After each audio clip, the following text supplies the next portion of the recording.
see a message with respect to that maybe showing up in your Zoom window.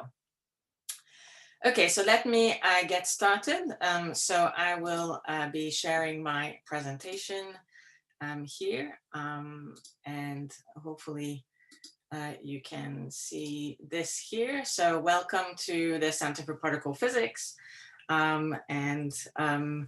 Effectively, what we're trying to do in our research is that we have a very successful theory for particle physics, which is called the Standard Model.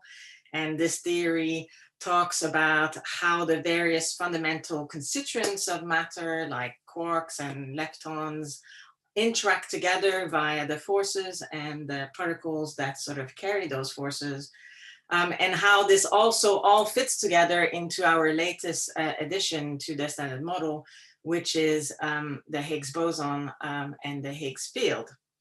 So these are the kind of building blocks that we try to do research about. So even though the Standard Model is very successful, it also has lots of fundamental questions. Things like maybe you've heard of dark matter out there. Also, what is the deal with antiparticles and why is the universe mostly made out of particles? What is the ultimate theory of, so we know that the Standard Model is not really the fundamental ultimate theory. So we're hoping that we will be able to find what is the ultimate theory, and all of our research sort of deals with those kind of very fundamental questions. And interestingly, there's a connection between particle physics and astrophysics. So some of you might be doing astrophysics degrees. So we know that the energy density of the universe, the sort of normal matter, all these fundamental particles only make up about something like 5% or so of the energy density. We have evidence from our astrophysics colleagues that there is something called dark matter, and you'll hear more about this. And then finally, there's something even more esoteric, which is dark energy. So these are all the kind of questions that we like to do research about. So a bit about the center. So we have roughly 12 academic staff spread between our research groups. We have about 5 technical support staff and engineers, 14 postdoctoral researchers. At any one time, we have of the order of about 20 or so PhD students and a few master's students as well. So we have 4 main groups that we focus on. One is the ATLAS experiment, which makes use of the Large Hadron Collider at CERN. And our involvement there is, for a long time, we've been part of this experiment, and we focus on the data acquisition system, which I'll mention. We also have academic staff involved in particle astrophysics. So this touches both dark matter searches and as well as learning more about the neutrino. And we have also 2 academic staff working on theory, mostly around LHC phenomenology and also early universe cosmology. And finally, we have the accelerator science, which are also part of the John Adams Institute, which you will hear more about. And this is about beam diagnostic for world-leading accelerators, and also thinking about current and future accelerators. So let me talk about the PhD funding available. So we have STFC funded position. STFC is our research council.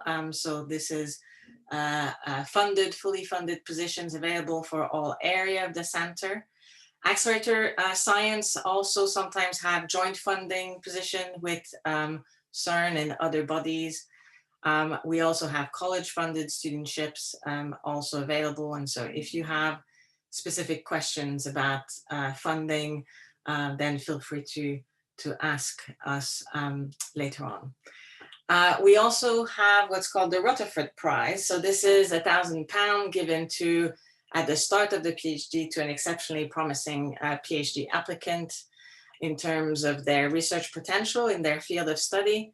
And so this is judged based on the quality of the application and the interview. So this is to sort of a little present at the start for an exceptionally promising student. So let me now start with the various research group. I will talk about Atlas, and then other academic members will discuss the other groups. So first, Atlas. So we quite like to say that it's the biggest detector in the world. It's maybe you've seen pictures. It's as big as a 5-story building, and the LHC is the most powerful accelerator ever built. So in our group, the detector system that we specialize in are what's called the trigger software and also the data acquisition system.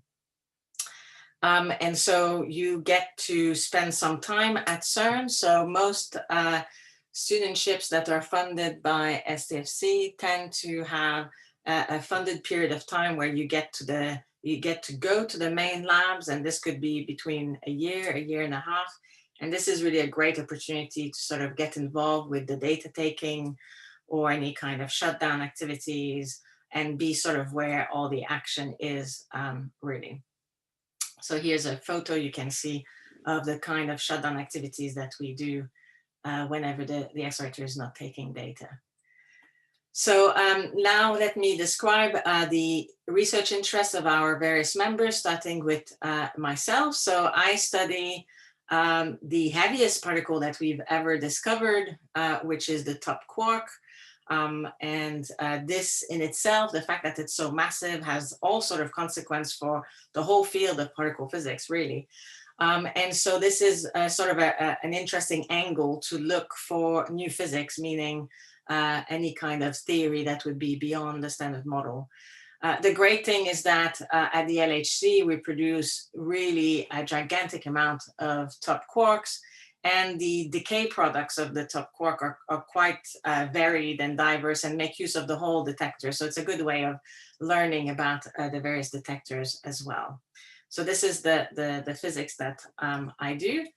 We also have Dr. Barry in our group who looks for exotic phenomena. So this could be signs of extra dimensions, for example. So one of the mystery of the standard model is, well, actually, the standard model doesn't include the gravity. Gravity is sort of a property of space-time. So that's quite different from the other theories that we have the standard model for. And also its strength is very, very weak compared to all the other ones. And so maybe out there are these extra dimension that we can look for. So in general, looking for the graviton or any other kind of exotic high mass particle is something that we do quite a lot at the LHC, including in our group. Next, we have Professor Glenn Cowan. So some of you might be taking the statistics course with him, and he's the author of Statistical Data Analysis, which I'm sure is on your bedside table. He's also the author of the Particle Data Group Statistics chapter.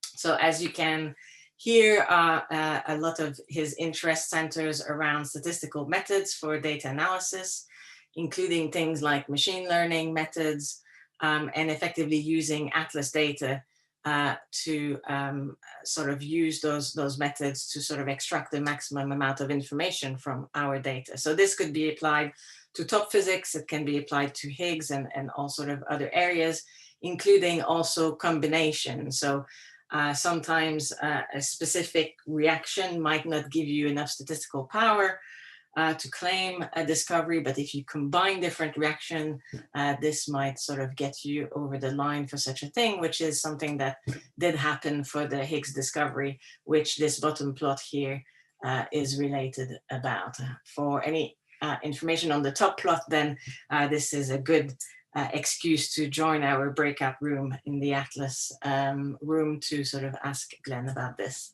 And finally, Professor Pedro Teixeira Diaz, who's a longstanding expert in Higgs physics. The Higgs boson is our latest discovery, which was done at the LHC and for whom the theorists got the Nobel Prize, and the experiments got the Breakthrough Prize as well, because it was such an incredible piece of undertaking in science. So Professor Teixeira Diaz focuses these days on the production of the Higgs and association with a pair of top quarks, because that tells us the really special relationship between the Higgs and the most massive particle, which is the top. And there's all sort of properties as well of the Higgs boson that we're interested in. Okay, so that concludes on the Atlas side. I'm now going to give the microphone to Professor Justin Monroe, who will tell you about our particle astrophysics program.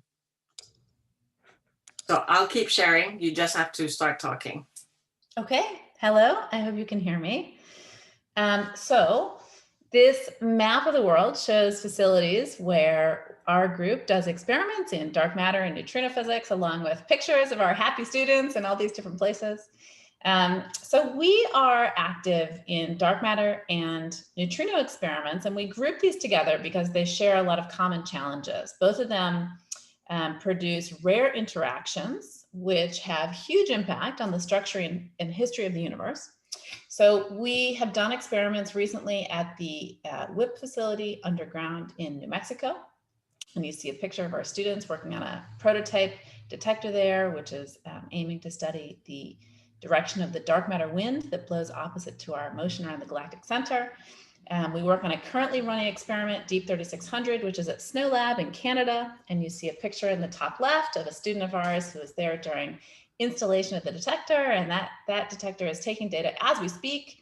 We are working on the LZ experiment, which is the kind of star in between those two in North Dakota, which is in the final stages of construction and commissioning and aiming to turn on and start taking dark matter data early next year.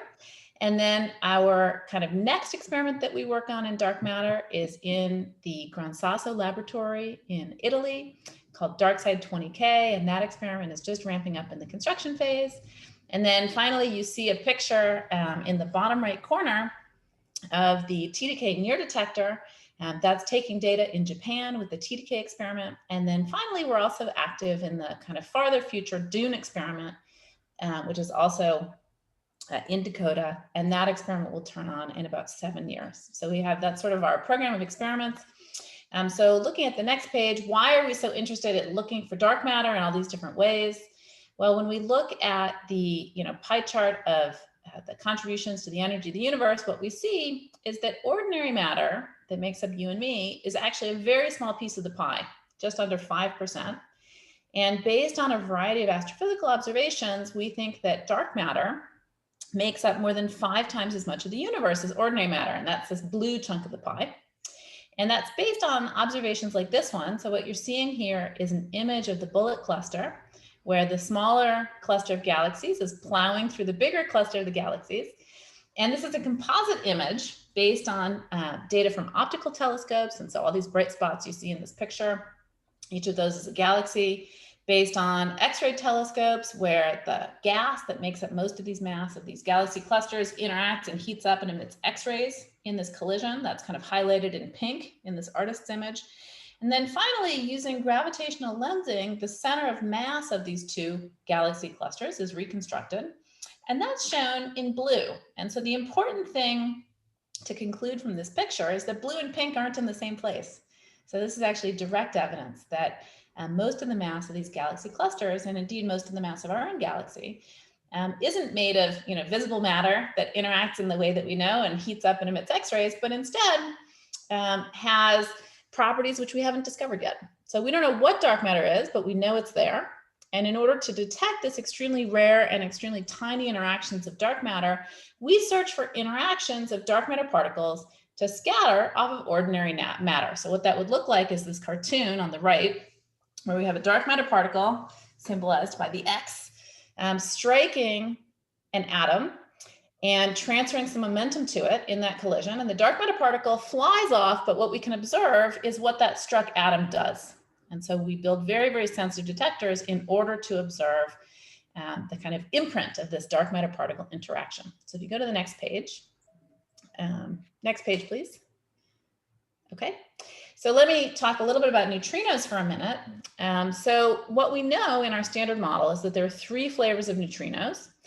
And we have observed this incredible phenomenon, which is that if you start out with a neutrino of one flavor, say electron flavored neutrino, And you produce it by dumping a beam of protons onto a target and blocking all of the resulting mesons and looking at the neutrinos that come out. What you find is, although you might have produced that electron-flavored neutrino, there's some non-zero probability to detect it as a muon-flavored neutrino. So it's changed flavor, it's oscillated. And neutrino oscillations have now been observed for atmospheric neutrinos, solar neutrinos, neutrinos produced at reactors. And the discovery of neutrino oscillations was recognized with the Nobel Prize in 2015. And actually, the faculty of our dark matter neutrino group all received the Breakthrough Prize in 2016, which were awarded to the 5 collaborations that established these measurements. So we're very proud of that. And what we work on in neutrinos now is trying to understand whether neutrinos can tell us something about why we live in a matter-dominated universe. So our standard model would appear to predict that there should be equal amounts of matter and antimatter in the universe. But when we look around us, we observe mostly matter. So we need something to generate that matter-antimatter asymmetry. And so the TDK experiment very recently published the first hint that in fact neutrinos behave differently than antineutrinos. And that could be the mechanism that generates this matter-antimatter asymmetry of the universe.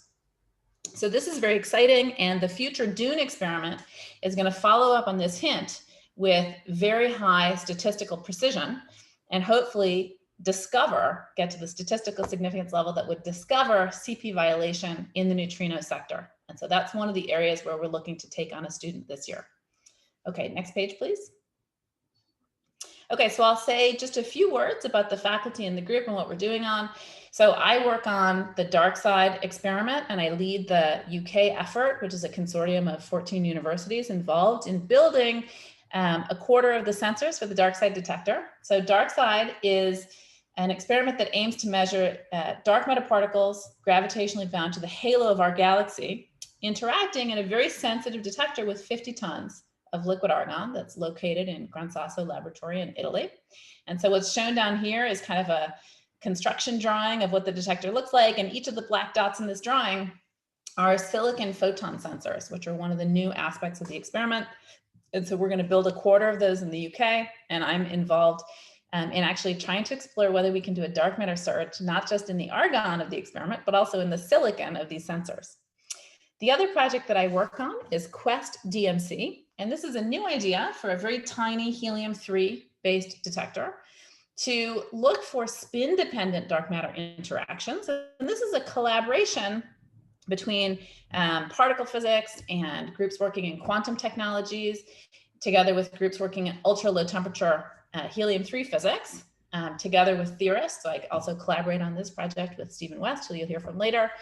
And actually, I'm looking for students in both of these projects this year. So I'm particularly interested in looking at dark matter particle candidates with masses in the MeV to GeV range. And actually, both of these efforts look for dark matter in that mass range. And I'm looking for students to get involved both in the detector development side and also in the dark matter search data analysis. Next page, please.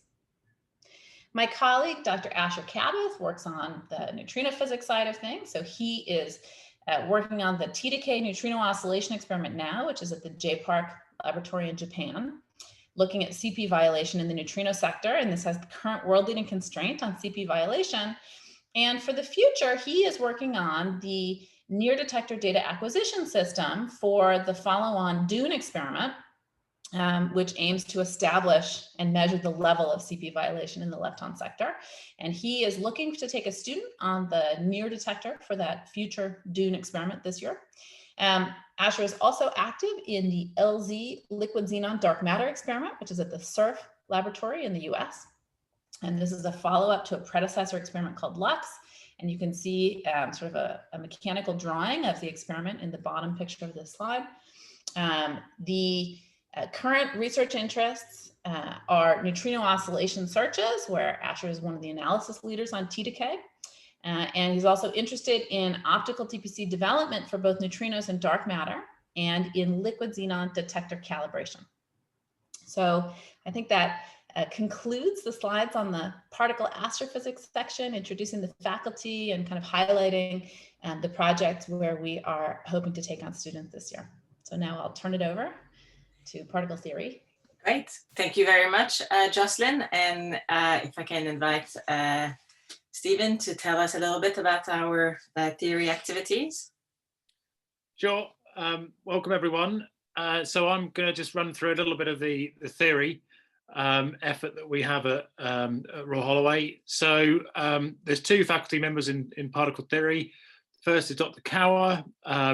He looks at lots of very detailed and quite complicated calculations that basically work out the real precision of what we would expect to see at the LHC, and try and from that infer signals, or strongly infer signals of new physics.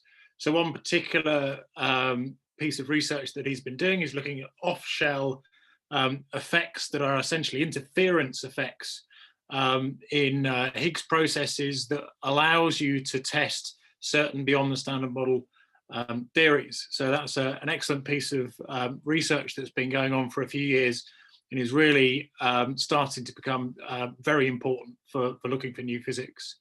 That's Dr. Kaur. So the next slide should be me. So I look at basically anything beyond the standard model. So this includes dark matter, and Jocelyn already mentioned one of the things that I'm involved with, which is this recently funded Quest DMC effort, looking at fairly non-standard models of dark matter, which we would argue are much more motivated now that we've looked for the more standard models of dark matter and found nothing so far. So we need to sort of change things up, think innovatively, and use quantum sensors to really get down to very, very low sensitivities. So more generally, I'm interested in beyond the standard model building. For example, I've worked for a long time in supersymmetry. I'm also very interested in non-standard Higgs models. So not just the standard model Higgs being the only particle that exists in the scalar sector, but something much richer and something that could in fact have implications for the matter-antimatter asymmetry of the universe, early universe phase transitions that could then generate gravitational waves, which is a very hot topic at the moment. Beyond that, I've worked in black holes, so I do quite a bit of GR almost on the side, but there's some interesting things you can do with black holes, and actually recently black holes, also primordial black holes, have become very popular to explain dark matter. So there's a whole bunch of exciting beyond the standard model things that I do, and it's all very well me predicting and coming up with models, but then the experimental colleagues are the ones who go and do the hard work and actually try and find these things, or indeed rule out most of them. So that's a quick summary of the particle theory effort in Royal Holloway. Great, thank you very much. And next we have Stephen, another Stephen, who will now tell us about accelerator science in the group. Thanks, Veronique. I hope you can see me. Yeah. Yeah, brilliant. So I am, I'm Stephen Gibson. I lead the accelerator group here at Royal Holloway, and we're part of the John Adams Institute for Accelerator Science, which is really a centre of excellence within the UK for developing novel accelerator technology, providing expertise and training, in particular in advanced techniques, and also promoting the use of accelerators, not just in the particle physics experiments that we've heard a little bit about already today, but also in wider society, so for medical applications and other applications that are quite vast. So light sources, breaking down the structure of COVID, for example, was a lot of that was done at the Diamond Light Source here in the UK, that we actually have a studentship on this year. So the institute covers a range of activities. It was formed in 2004 between Royal Holloway and Oxford, and now Imperial College have also joined the team. So it's actually a very large cohort of academics. We've got around 20 faculty, 29 additional staff, postdocs, and around 39 PhD students across the whole institute. So within the GAI at REL, you would be embedded amongst this wider cohort. In addition to being part of the Centre of Particle Physics here, you'd have access to experts across the institute. Typically, our first year training program has lectures that takes place at the various universities. So you might do some lectures in Imperial or probably in Oxford. And then there's a joint research project where you do some training, go and give a presentation at CERN and to our advisory board. It gives an opportunity also to work at a range of laboratories around the world where we do our research. So I guess predominantly we do our work with CERN, but we also do work with in Japan at KEK, over in the US, Germany, Sweden and the UK, etc. Okay, so next slide, please. Brilliant. So we have 3 academics who are based at Royal Holloway. The first is Stuart Boogert, Professor Stuart Boogert, who's actually our head of School of Engineering, Physics and Mathematical Sciences. His research is predominantly in advanced beam instrumentation and also simulations, and more recently on the medical side, thinking about proton beam therapy and how to simulate these devices, so how to deliver the beam to the patient through a medical gantry, and also studies of quite a hot topic, flash therapy for the rapid delivery of the dose to the patient. There's been quite some hardware developments in previous years where what we're really interested in doing is measuring the properties of particle beams very precisely. And so typically we build little pieces of kit, fancy pieces of kit here at Royal Holloway, then we travel out to an accelerator. So here you're seeing one, I think that's the laser wire that was installed at the accelerator test facility in Japan. Yeah, that Veronique's kindly showing. So this squeezes a laser beam down to just around a 1 micron transverse beam size that then interacts with the relativistic electrons that are passing through the pipe in the other direction. And by kind of scanning the laser across the particle beam and measuring Compton scattered photons, you can actually determine the size of the micron level particle beam, which is really important at future colliders where the beam sizes are tiny and really need to be measured extremely precisely. The other picture is of cavity BPMs, which are a novel type of diagnostic that has been developed for click. Our other academic on the next slide, please, Veronique, is, that's right, Dr. Pavel Karataev. So he's leading several collaborations with various groups that you can see listed there. Works a lot with Diamond and has a scholarship, a PhD student with Diamond this year that's available over in the Rutherford Appleton laboratory. His interest is really in using the radiation that comes from a charged particle beam. So in particular, Cherenkov radiation in the presence of a dielectric close to the beam, it generates radiation that can then be used to measure the particle beam properties. And he's also working on various other interesting things like pyroelectric acceleration. We've got a mini accelerator here in the lab at Royal Holloway, yeah, and other various activities. Then on the next slide, it's me, it's yeah, Stephen Gibson. So I think probably the main topic that I'm working on is the high luminosity Large Hadron Collider. So this is upgrading the current machine. So from around 2026 onwards, the accelerator will produce far more collisions every bunch crossing than is currently done at the normal LHC. You can see a little inset picture inside Atlas of the collision rate going up by around a factor of 5 to 10. And what we're particularly working on is a device that enables us to do what's called a crabbing of the beam, that I'll explain a bit in the next slide. The other pictures on this slide are about when we were installing a laser wire similar to the one that I was just describing that Stuart was involved in Japan, but this is now one that we installed quite recently in CERN's main injector. There's a new accelerator called LINAC 4 that's now basically the source of all the protons going into the LHC, and every single proton is measured by our laser wire that was built here at Royal Holloway and is now nicely operating over there. So I just want to briefly review this other topic, this electro-optic beam position monitors. There will be a PhD project available for this year. So this is actually a brand new grant that's come from STFC. It's a big It's actually the biggest ever accelerator grant. It's a £26 million project collaborating with CERN on developing this new accelerator. And as part of that, we have a fully funded PhD position. And the idea is simply this: to measure the shape of a bunch of protons that's going past you at the speed of light. How do you take a picture and measure the shape of those protons? So the idea here is to use electro-optic crystals just next to the proton beam. And as the bunch passes by, it induces a polarization change in the state of laser light that's passing through those electro-optic crystals. And so we can detect that change with a very fast photodetector downstream. That's the basic idea. We've had a prototype already installed at the SPS accelerator in CERN in recent years. And the plan for this PhD studentship is to install kind of a demonstrator in the actual LHC itself.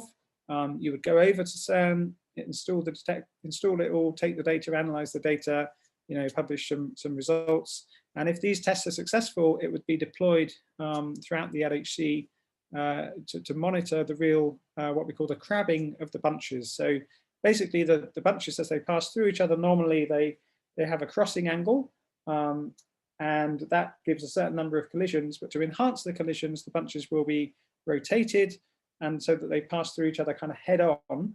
And it's that bunch rotation that we can monitor with this device, and it also enhances the luminosity of the machine. Another topic also on high lumi, on the next slide please, yeah, great, is the particle tracking simulations of how the dynamics of the beam as it goes around the accelerator. This is an energetic beam. It has the same energy as a fast moving train, and that's going to be roughly doubled at the high lumi LHC. And so we need a way of collimating the beam very carefully. So basically controlling where the energy is deposited around the accelerator. So we work on particle tracking simulations that precisely tell us how to collimate the beam and avoid the beam reaching the experiments such as ATLAS and producing a big mess in the detector, like you can see on the right-hand side here. So this is actually one of the events when we first saw beam in the control room at the LHC. One final topic that I wanted to mention is actually new this year. So we've recently joined a new small but exciting experiment called the Phaser experiment, which is just next to ATLAS, about 450 meters downstream from the ATLAS interaction point. And the idea is to put it on axis with the collisions, but to have a detector which is that far away from ATLAS, but actually recording potentially light and weakly interacting particles from the collisions that occur in the ATLAS IP. So it's almost an extension of the ATLAS detector, but it's an experiment in its own right. It's called Phaser.